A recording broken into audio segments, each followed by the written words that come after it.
You, me, or nobody is gonna hit as hard as life. But it ain't about how hard you hit. It's about how hard you can get hit and keep moving forward. How much you can take. Plan. I'm the enemy. Because I like to think.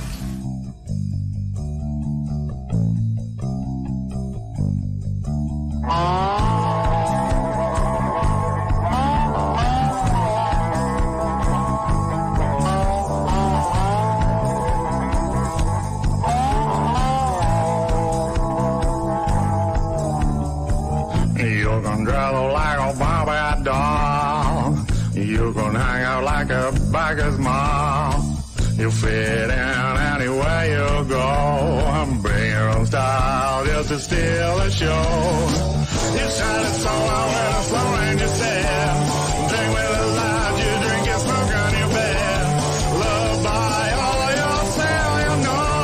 You're always involved, you're the star that show.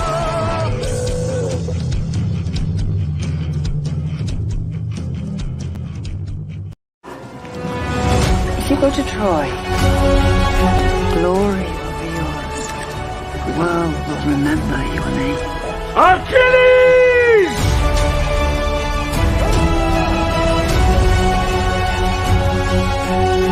Never hesitate.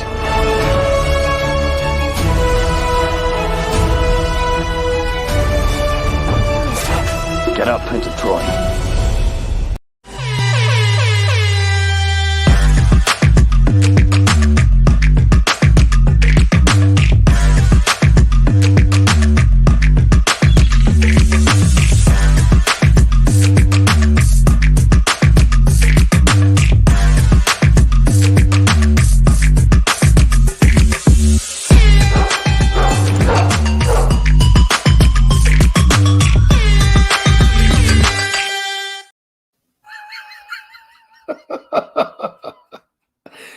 Your mic. Welcome. We mute our mics and forget to unmute them when the show's live. That hair on you that made me think of that video. I'm sexy and I know it. That one. Oh yeah, I'm sexy and I know it. Uh-huh. I haven't seen myself in long hair in ages. God, I'm gorgeous. Yeah, well, you know, I thought we're showing off new Outliers eye candy today. And what better way to open the show than with a little eye candy for the chat? You know, you and I in our younger days, out on the beach, sunning it up, frolicking with the ladies. Oh dear. So welcome to the show, everybody. Glad to see Past Master Dan was first in the chat. Adam Miller. Appreciated the thumbnail. Not sure if you've seen it, Russ, but I found a picture of a wonderful yak who really knows how to work with color. Yak. And I thought it was appropriate considering one of the topics of the show today. We'll get into more details on that in a few minutes. Comic Talk with Pops Van Zant, host of the monthly CromCon. Welcome. Hi, Pops. And there he is, Pedro Ang. Ahoy, ahoy, ahoy! Back to you, good sir.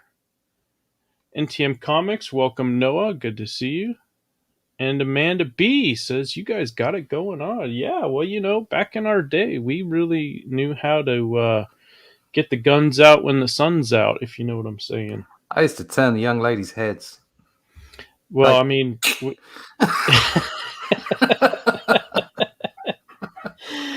Well, you know, if the enemy wants to send ladies against you on the battlefield, then what are you going to do? You know, what can they expect, really?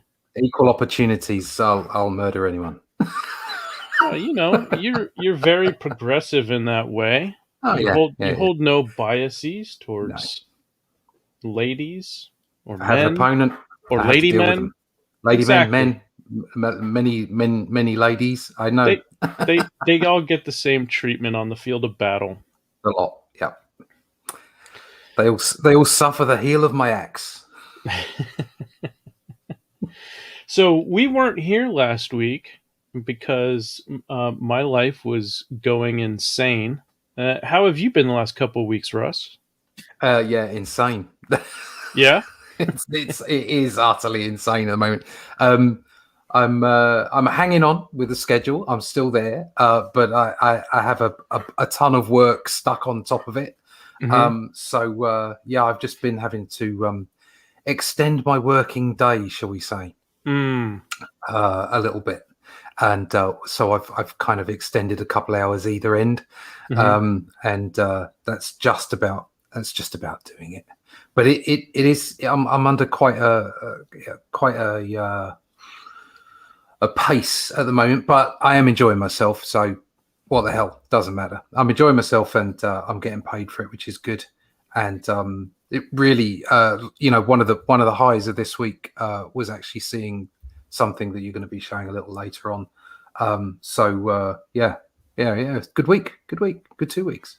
Speaking of sharing, let's share your campaign page for a minute or two, because you put out an update and some artwork. Yeah, it's the It wee says, page. yeah, so it says you're in the final 10 days of the campaign, Yep. and part 2 pencils are in progress. Mm-hmm. And then you are looking like colors starting in a month or so. Yeah. I've got myself a colorist because I've just got too much work, so I can't do the colors. And the plan was to get flatters to flat the color work, and then I would Yeah. finish it. But I've got too much work, and I've got a guy called Ichthy, and he's going to be his color work is very similar to the stuff that I've done for this. So he's a perfect fit, and he's all keying himself up and getting ready for the inks that will be coming to him in December. Nice. So you've got you're expecting to start your fulfillment when? In March. Yeah. In March. Okay. Yeah. Cool. Right on, man. This is some good stuff. Yeah. Yeah, that was quite a fun page. Yeah. Now, have you revealed who this bruiser is, or is that?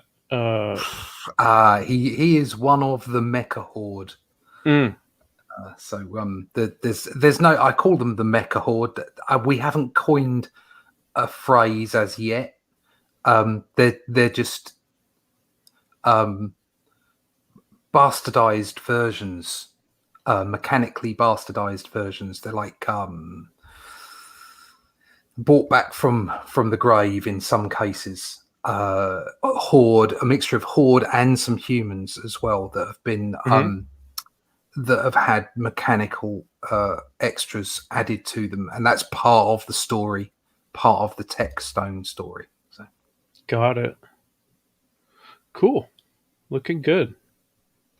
They're fun to draw because you can do all kinds of things. Yeah, absolutely. Lots of variety. Well, we have been busy in Outlier Comics land, much as you have been busy in Only Death Can Save Us land. People who have been following the project for a while will know that originally we had ink spots coloring the book, and we had gone through a bunch of color tests and had essentially gotten to the point where we thought he was ready to start coloring the book. And then I went off and got a near fatal case of COVID and double pneumonia. And I would later find out, he and I tried to get our schedule synced back up, that he went through a bunch of stuff as well. And when we met again to, kind of figure out the new schedule for coloring, we realized that he wasn't going to be able to stay on with the project. So it was with much regret, but on excellent terms, we both agreed that it was best. It was actually his suggestion that I find another colorist for the book. And so I started the search immediately. I'm happy to say that Inkspots is still wanting to do some artwork outside of the interior pages that's for the campaign. that I talked to him about a long time ago, and he's still on board to do that, which I'm not going to announce details quite yet, but when we get to close to launching the campaign, I'll tell people what it is, and then we'll go from there. However, as I said, I reached out to a colorist and started conversations with them. And for the last few weeks, we've been working on some color tests for Outliers turnarounds, and I've showed a couple of them. And I'd like to show a few more and then announce that we have signed said colorist. And then I'd like to announce who it is. So let me get back to sharing the screen. And away we will go.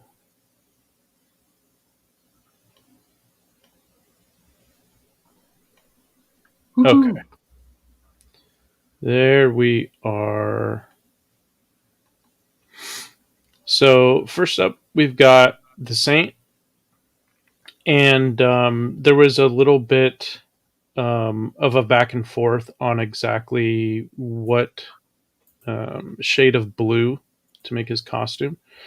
The original concept when I was working with ink spots was to have it be really close to the navy blue that's on the American flag.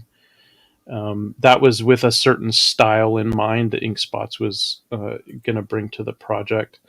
And then when we changed colorists, I became a little more open to going with a different shade of blue. First test, I thought it was too light. It was a little too close to the original Superman costume.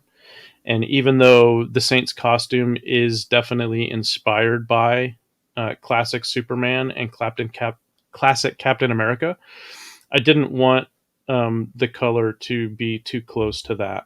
And it was looking a little too Captain America or classic Superman. So we went with more of, I guess, I don't know, you would call that a royal blue, maybe. So yeah, this is the final. Looks nice. Yeah, this is the final color work on him. I like that cape. I do too. I like the white inside and the red outside. It's quite effective. Yeah, it's one of the things that I thought would look really cool when I knew you would be drawing the book, and I knew I would get a lot of dynamic action in the figures. And so one of the things I thought was that for anybody wearing a cape, I wanted at least one of them to have different colors on the inside and outside, because I think it creates some visual interest. Nice. Statistical Zero joins us. Good to see you, Stat. Hey, Stat. Hope you're having a good one. Okay. Let's go on to Misperception. And we pretty much stayed with the color scheme that Ink Spots and I had come up with, but we changed up the way the effects of her powers are rendered, because the style really dictates that. We wanted to evoke the Bronze Age of comics, where everything was done on newsprint, and people were forced by limits of technology to do flat coloring, and then they might be able to do some highlights and lowlights. But a lot of the so-called rendering or effects had to be done with line work. So what we decided, or what I decided when I knew I was going to do this project, was I wanted to do something that evoked that era of comics, the 70s, the 80s, particularly the mid to late 80s, in terms of a lot of the color choices and a little bit of how the rendering was done. And then I wanted to take advantage of the latest in technology when it comes to doing some of the effects. So when it comes to her powers, obviously there's some color trickery that you wouldn't be able to do in the 80s. that's okay. We're doing a fusion between, classic visual elements and new stuff. Some And nice then, stuff in there. I like yeah, that. darkened up her hair a little bit. I use Julianne Moore as reference for the skin tone and the hair, and I think that our new colorist really did a great job. It's great. Good stuff. Very nice. Pedro says, not to go too inside baseball here, but there are blues to adjust. Am I right, Joe? D-Geek Art saying digging the color. Blues to adjust. Yes. The blues. It's kind of Pedro and I are working together on some animation, and it was a little tricky getting the blue just right on the costume there, but in the end, I think we got it. So let's move on to Minimart. I know this is Mo Big's favorite speedster. I'm partial to him as well. His costume has changed a little bit here and there. In the end, the main thing was I wanted to have the reader understand that this is a brand new superhero team, and superheroes in general in the Outlier universe are very new. And so some of what we're going to see is a very do-it-yourself type of attitude with some of these superhumans. And I wanted to have the team be comprised of people. Some look like they've got it all put together, and then some don't. And Minimart is very much, this is a DIY costume job here.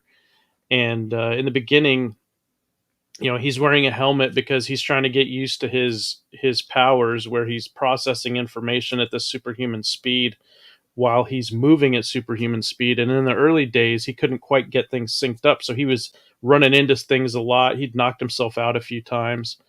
And so in the end, he decided just to put on a helmet, and he doesn't care how goofy it looks. He wants to stay conscious.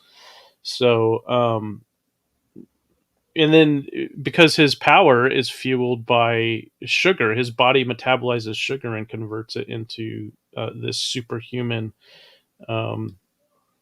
speed ability. Sugar. Yeah. So, and he, being a man with dwarfism, he grew up being picked on a lot and being told quite often what he couldn't do.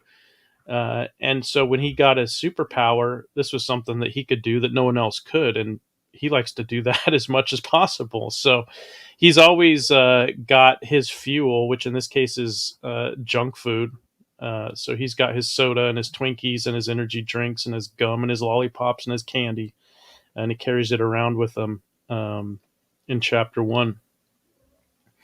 So we ended up changing the colors on him because in the previous iteration of the book, Night Falcon and Minimart ended up having colors that I thought were too similar. I wanted them to have distinct looks.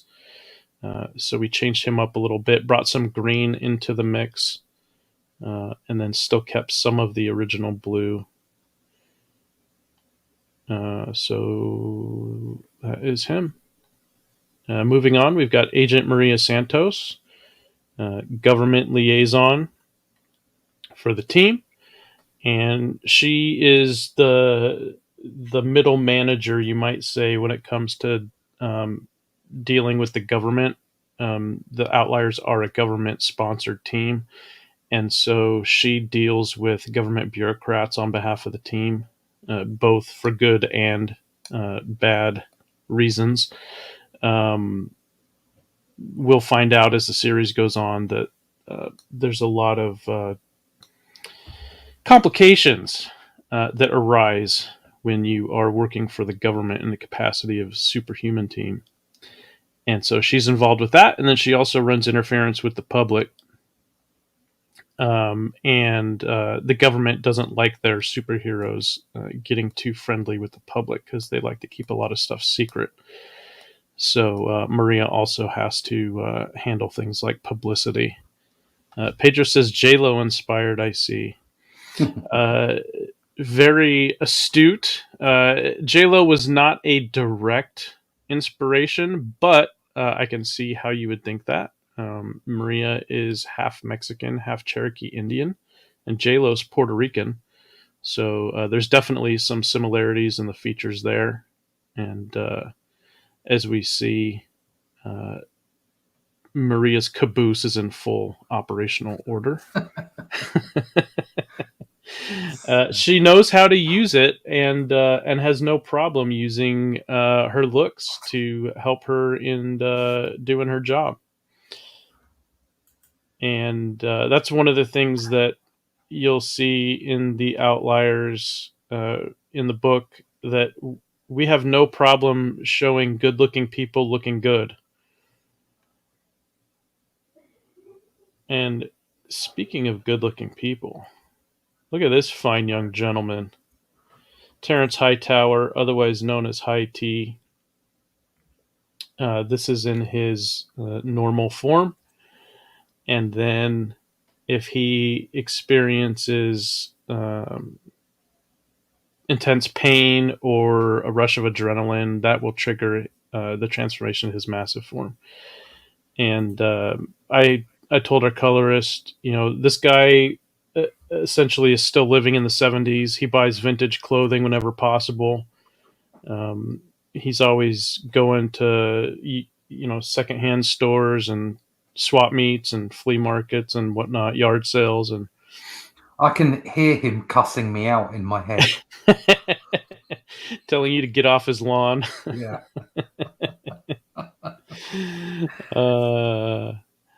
Yeah. So here he is. Once you've accidentally stepped on his toes, or you've trespassed on his front yard, Russ, and he starts getting a little perturbed.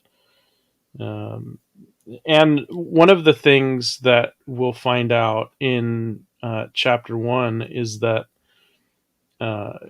his powers, just like any other outlier, they are dependent upon energy. So, no one is invincible. Everyone's got limitations. People, the degree to which they can exercise their power and the duration and all that, everything has limits on it. So we'll see as the story progresses how that can make things rather interesting for people, depending on the circumstances. Okay, here is Night Falcon. And here's probably the biggest change from the first iteration of the coloring tests that were done earlier with ink spots, and then now with our new colorist. Night Falcon was always intended to have a black and gray power suit. And then Ink Spots, God bless them, sold me on the idea of going with something like a 70s Batman color scheme. And I liked it. It was, very different from my original idea, but I did like the way it looked. So we tried it out.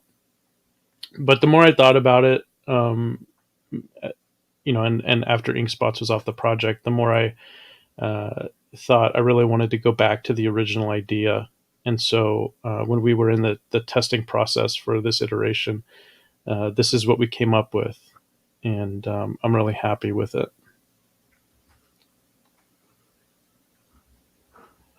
Mo asked if we missed an announcement. No, Mo, you're just in time. We're going to be announcing very shortly.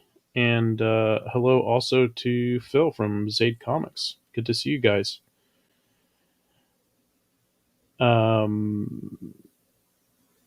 Jim Cox says, yeah, Comic Blast is the new colorist. If they would ever just release Comic Blast to the public, I could really get my hands on it and see what we could do with that here at Outlier Comics. God, I'd be out of a job. That's the trouble. Oh, until they actually bring it to market, I guess we'll just have to wait with bated breath. Yeah, and just I better save some cash. Indeed. So here we are with Denis Vedmedenko, the antagonist of Chapter 1. More or less the same as the first iteration of color testing, but a little more. I think the colors are a little more rich now. Um, and then, of course, when he transforms, he gets big and hairy. And there was a couple of different ways we could have gone with the fur, but in the end, I'm really happy with how essentially the rendering is handled by the line work, and then the color just comes in and enhances the line work that is there. So when we start showing you pages from the book, I think you guys will see that it's a very open coloring style. It doesn't overpower the line work. It really lets the lines kind of define the shapes and volume and whatnot, and then the color complements that, I think, very well.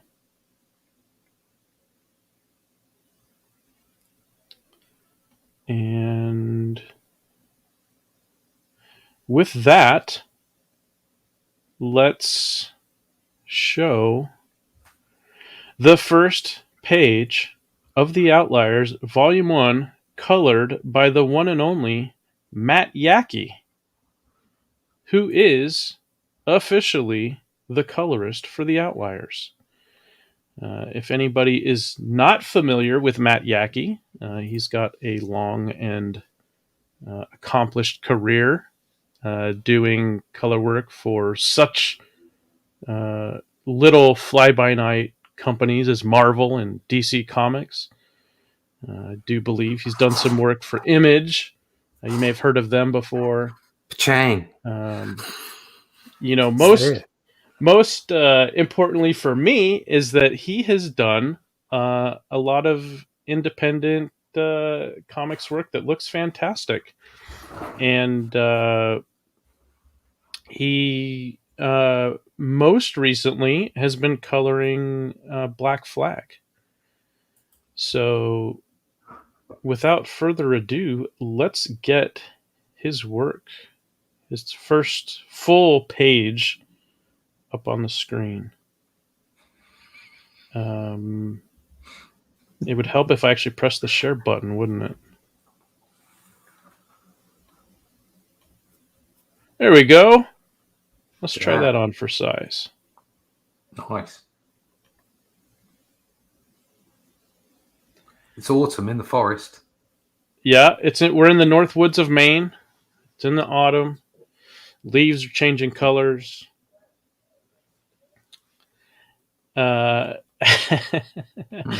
Adam Miller says, I'm such a tease. Well, I thought a yak who's good with color would be an appropriate thumbnail for the show. Mm-hmm. I will say that I'm very happy to be working with Matt. Appreciate the people in the chat who approve of the choice here. I've had several meetings with Matt, several conversations, I should say. We did get into production. We were doing color testing, as I said, with the figures, with the turnarounds. Everything went really well. Obviously, I already like Matt's work that he's produced, which is why I reached out to him. And so I'm really looking forward to what he's going to do with the rest of the book. We're finally at a point where I can start actively promoting the project again. I felt like it would not be fruitful for anybody, really, for me to talk a whole lot about it while we were trying to line up another colorist. And so now that Matt is on board and really getting going on pages, once we figure out exactly, because I have an idea of how often he'll be able to turn around finished pages, but we're still in very early days, and we're working out some technical stuff that once we're really in the swing of things, maybe in a week or two. I'm not sure exactly how long it'll take, but I don't think it'll be very long at all. But once we're there, we're in a good rhythm. Then we'll know how many pages to expect to be turned around each week. And at that point, I can set up a regular schedule for releasing promotional stuff, and we can start showcasing the artwork again, like we did before I got sick. So I'm really happy with where we're at. Phil with Zaid Comics is glad to see you guys doing these streams again. Yeah, absolutely. I had to take last week off. There was some family stuff going on that I had to take care of. It was unavoidable. But yeah, we're definitely going to continue with our weekly Thursday streams. 1 p.m. Eastern, 10 a.m. Pacific. Was it 6 p.m. there in England? Yes. When we start, Russ? Yeah, 6 p.m. in the UK. Yeah. Yeah. I'm just sorry. I've got the file here, and I'm just zooming in on it to have a look. It's really nice. Oh, cool. Quality work. Very nice. Yeah. So as far as the style goes, I was really I tried to be very hands off with, I didn't want to try to give Matt any instructions as to, actual technique. I approached it from much like I did with you, Russ, when it came to the line work. It was more about, these are the types of things that I think made comics look great in the Bronze Age. Back in the 70s and 80s, here's the stuff that I really liked. And then I tried to describe, I want to do a fusion of that stuff with modern techniques, modern sensibilities. I want the finished product to look like it could fit perfectly on someone's coffee table if they had, the new Teen Titans from 1980 on one side, and they had, the latest Cyberfrog comic on the other side, or the latest name your favorite modern book, whatever it might be, on the other side. And then in the middle you have the Outliers, and they should look like, that they all kind of belong there, right? A lofty goal to go up against the Teen Titans. But you've got to have a benchmark, haven't you? That's the thing is, if you set your goal too low, then even if you accomplish it or even exceed it, is anybody really going to care? If you set it too high, but you're realistic with the fact that, you're trying to just go as far as you can, and if you always have something out there ahead of you that you're striving for, then personally, I think, if you're striving for excellence in what you do, then no matter what the final result is, as long as you gave it your all, you're going to be further ahead than, if you say, oh, well, let's see what other people are doing, and I'll just try to, maybe, do that. So yeah, we're trying to do something new with the visuals, and I think we're well on our way. I flicked through the pages earlier on today, which I'm doing again now, and I'm still very, very pleased, because what we're like, artists. Yeah, quick to look at the piece of work we just did and think it's the most amazing thing we've ever done, and then look at it again in a month's time and go, oh no, nobody must see this, it was awful. But no, I'm really pleased with it. It's looking nice. I'm glad. I'm periodically I'll take a look back through it, and I'm the same way.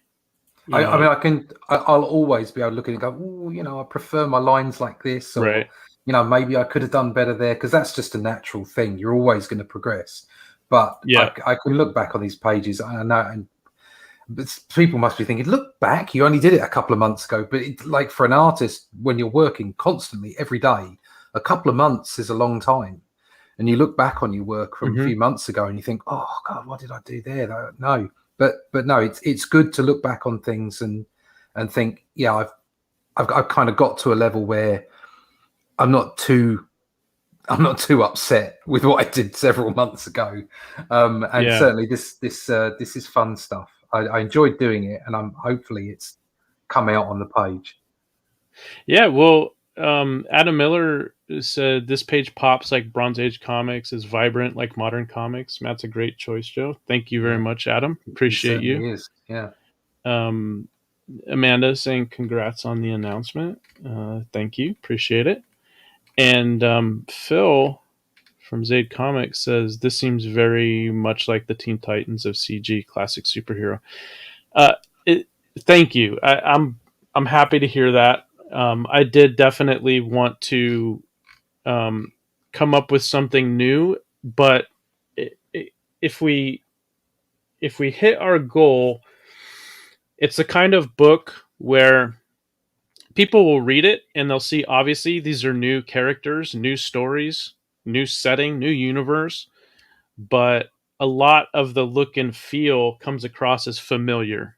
And the way that I have structured the 12-part story arc, it's essentially designed so that with each chapter you get more and more immersed into the overall universe, and that at some point along the way, maybe it's the first book, maybe it's the second, I don't know, it depends on readers, but the idea is that it feels like, even though these are new stories and characters, once you're in it, it feels like it's been around for a long time. And so I'm hoping to achieve a level of immersion for readers that I got when I used to read Marvel and DC books, back in the 70s and 80s. It's something that people won't have seen, and they won't see till the book comes out now. Is that first page of chapter 2? Yeah. Just listening to you talk and saying, "Oh, it's like the stuff from the 70s and 80s," and that page is just classic. Sorry to be secretive with our audience, but we want you to enjoy it when it comes. But it's like you bundle all that 70s and 80s stuff up and lay it down on the page, and that's in that first page of chapter 2. Yeah, and I'll say quickly, but before we get to Pedro's question here, I'll just say that I have intentionally picked certain classic storytelling elements from 70s and 80s superhero comics that I think work so well, they have to be incorporated into the Outlier universe, because I think it's those elements that help sell the idea that even though this stuff is new, it's going to feel like you've been reading it for a while, especially if you grew up reading 70s and 80s comics, or even if you got into them recently, but you really enjoy them. For example, chapter 1, it's 24 pages. It's a self-contained story. All the chapters are that way. And the first chapter is this brand new superhero team on their first mission. And that's one of those classic things. Like every time you had a team book, they started out with their first mission together. And so that was one thing that I wanted to be in the overall story arc. And then chapter 2, you were talking about how you've got like classic 70s and 80s stuff all mashed up together on that first page. Chapter 2 is about what happens when the superheroes are in their secret base where they feel the most comfortable, where they feel the safest, and the bad guys bust in and chaos ensues. I wanted something like that in the story. So I intentionally selected different classic superhero comic elements, and then I figured out, in the overall scheme of things, how does it make the most sense to have kind of a progression of getting to know the world, getting to know the characters, and then incorporating those storytelling elements in there.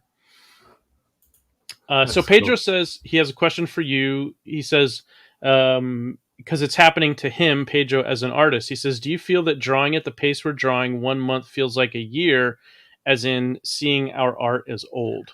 Yeah, it's amazing. The only way, and this is a, a tip, as it were, a piece of experience. The only way to get better is to do it every day, or at least 5 out of 7 days. Yeah. If you're doing it, and that's not to discourage those people that have a job and want to do this and have to do it in their evenings or their weekends. Mhm. It's just that it will take a little bit longer. Yeah. Because when you're at it every day, it's like anything. It is like anything. So it's like if you're good at pool, if you go down to the bar and you play pool every day, you're going to end up beating everybody. I train karate and I fight a lot, which means I'm quite good at fighting. Okay. But I draw all the time because it's my job. I'm very, very fortunate to have it as my job. I make a living out of it. But it does mean that you get better at it as you do it, because it's just one of those things. And but the downside of that is, so for instance, when I was on Doctor Who and I was doing a monthly book, 2 months down the line, I'd look back at the book that I'd done 2 months ago and go, "Oh my god, that's just awful." And it wasn't awful. Of course, it wasn't awful. But you're putting your own. You're raising the bar on yourself all the time. And the problem is when you're doing it all the time, you're raising the bar quicker and quicker and quicker and quicker. Yeah. So eventually I got my head around not being discouraged. So don't discourage myself. Look back on your work with compassion, okay, because you didn't know as much back then as you do now. But also be proud of everything you've done, because you did it. And so, I do fall into that trap, just like Pedro's saying. It's difficult, but it's a good problem to have if you're doing it all the time like that. Yeah, I agree. I'm not a professional artist, but I do remember when I was working on trying to become one, and I basically had to give myself permission to improve. I had to give myself permission to say, okay, I'm happy with this drawing today, and I probably won't be happy with it next week. But in the moment, I'm content that I've applied everything I know, and I've been practicing, and I know I'm better than I was last week. So for now, this is good. That's exactly it. I mean, my first graphic novel, Terminus at Fenton's Green, for a while I kind of look back and I'm squinting, thinking, oh god, no, why did I do that? Well, I wasn't as good back then, or I didn't understand what I was doing. But actually I look back at it with a lot of fondness now, and I regularly go and flick through it, and I'm very proud of it as my first graphic novel. Excuse me. And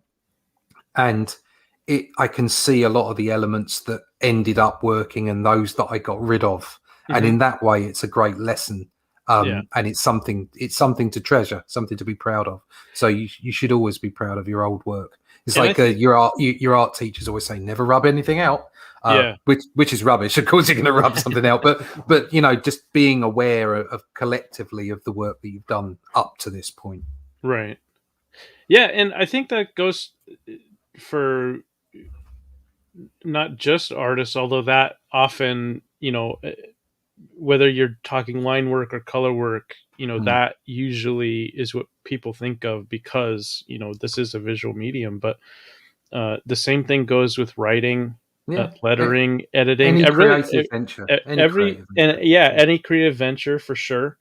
And then in comic book production, graphic novel production, any phase of the process, people are gonna have their work on display.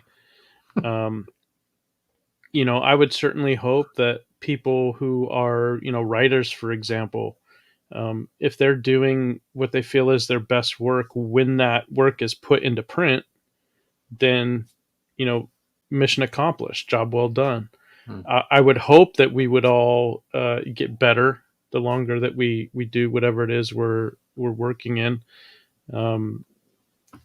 And if we're not, then I think that's a problem. And I think part of the problem with so many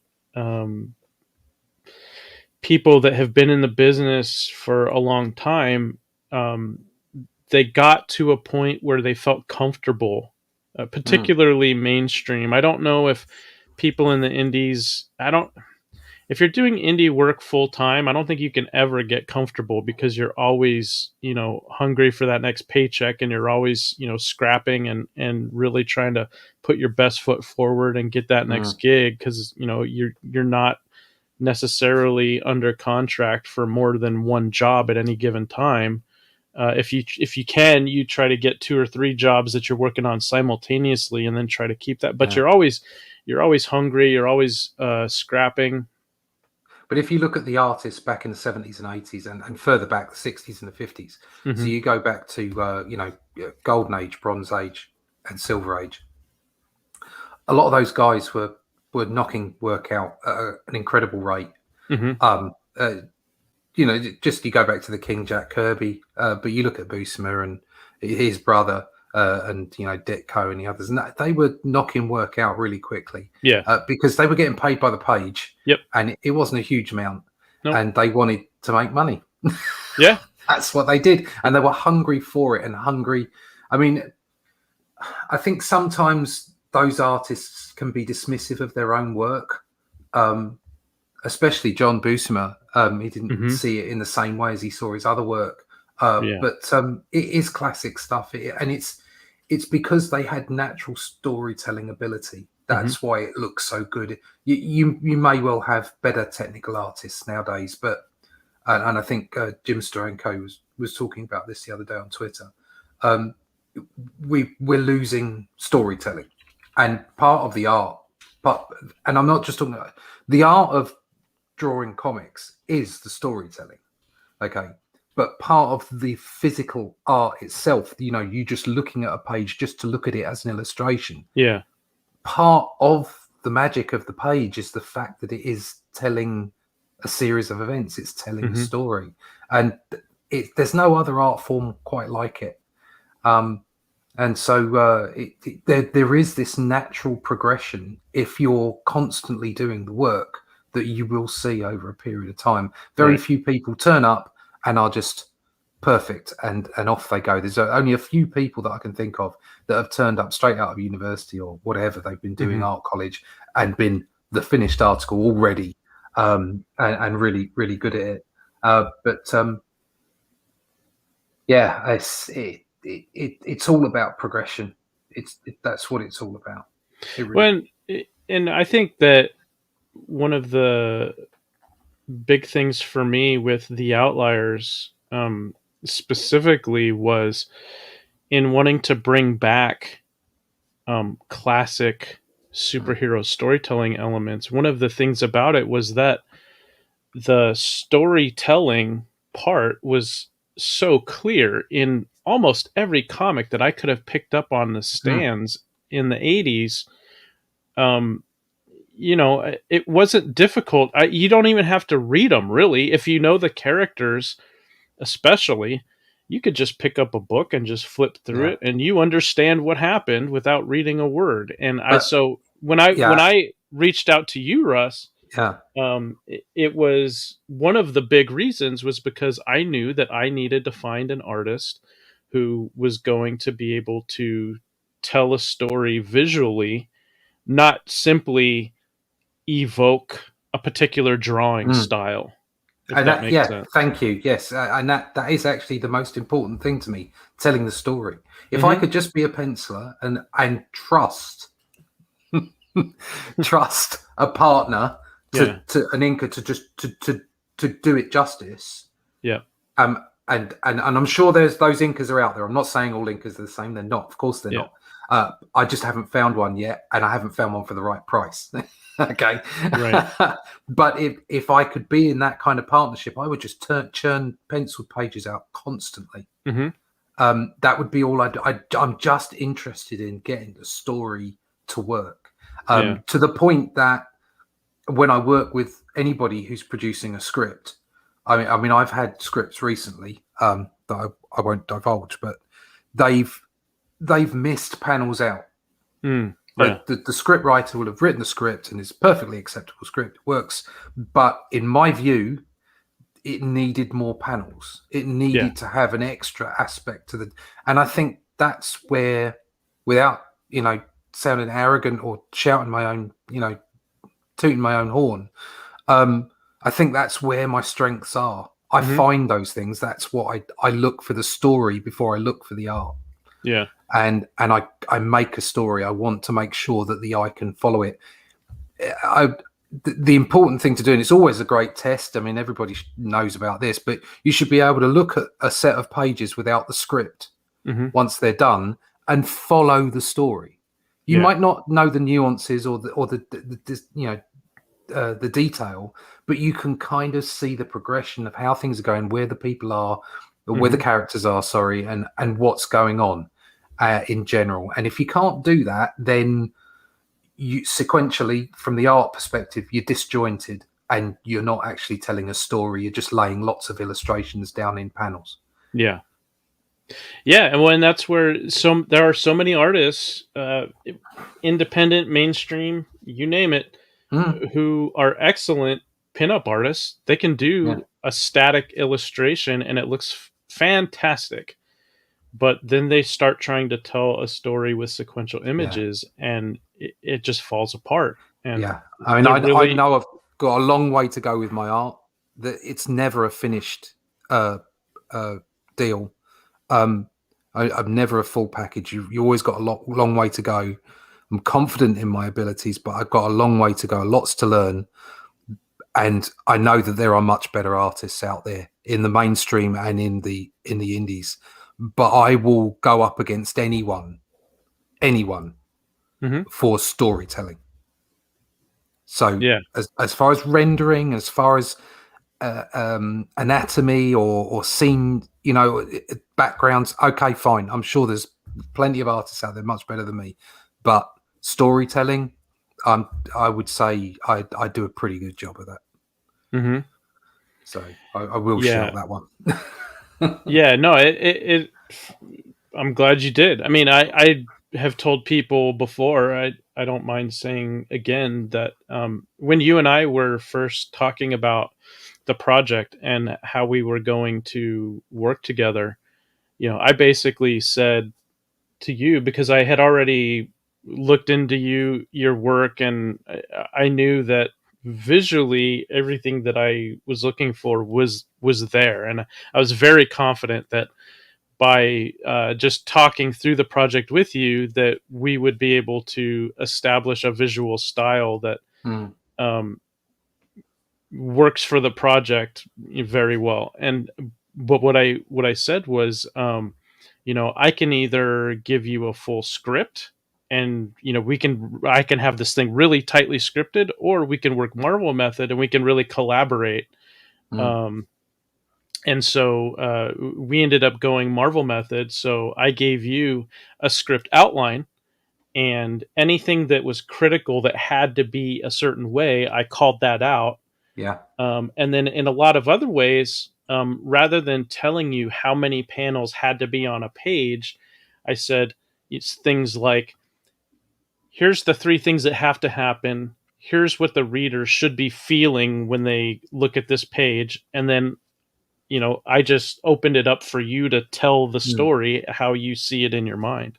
But in all fairness to all sequential artists out there, they should all have an inkling for that. They should all have that in their blood, as it were. That Mm, should what they live for. It shouldn't be like the best piece of art ever. mm, You should be thinking about, how do I visually tell this story in the best way that I can, and then after that, the rendering comes after that. right. So yeah, Well, that's why I wanted to reach out to Matt Yackey to color your line work specifically, because having seen his work previously, I was very confident that he would be able, because I needed a colorist who was going to have excellent color theory, number one. mm, There's too many pages that I see out there where the colors are not harmonized. They're not helping with the storytelling. So I had to have that check. I also needed a colorist who was going to be able to work with your line work specifically and not try to overpower it with, colorist razzle dazzle. I needed somebody who was going to be technically very proficient, but stylistically understand what we're going for. And so I'm really happy that Matt, brought this really open coloring style where the fundamentals are spot on, in my opinion. Yeah. And yet when it comes to the application, it's very, it's simple in terms of application, but it's not, simplistic, easy. Yeah. It actually takes a lot of skill to do Yeah. what Matt is doing, understanding what the goals for the project are, and why. We use bold line work for a reason, and we go with the illustrator separating the planes for a reason, and then we need a colorist who understands these things and will enhance that, Yeah. as opposed to compete with it, because there are examples out there, mainstream, independent, you name it, where the line work and the color work essentially are competing against each other. And when you read it on the page, the results are not what I think the creator would want. Pages come across looking flat, or they come across looking too dark or too, saturated or whatever. So yeah, overall, I'm very happy with the combination of your line work and Matt's color work, and really looking forward to be able to release more pages in the weeks and months ahead. I can't wait to see more stuff from him. Well, with that said, I think that's our show for the day. One thing. Oh, yeah. Hold on. Please hold, caller. Oh, holding.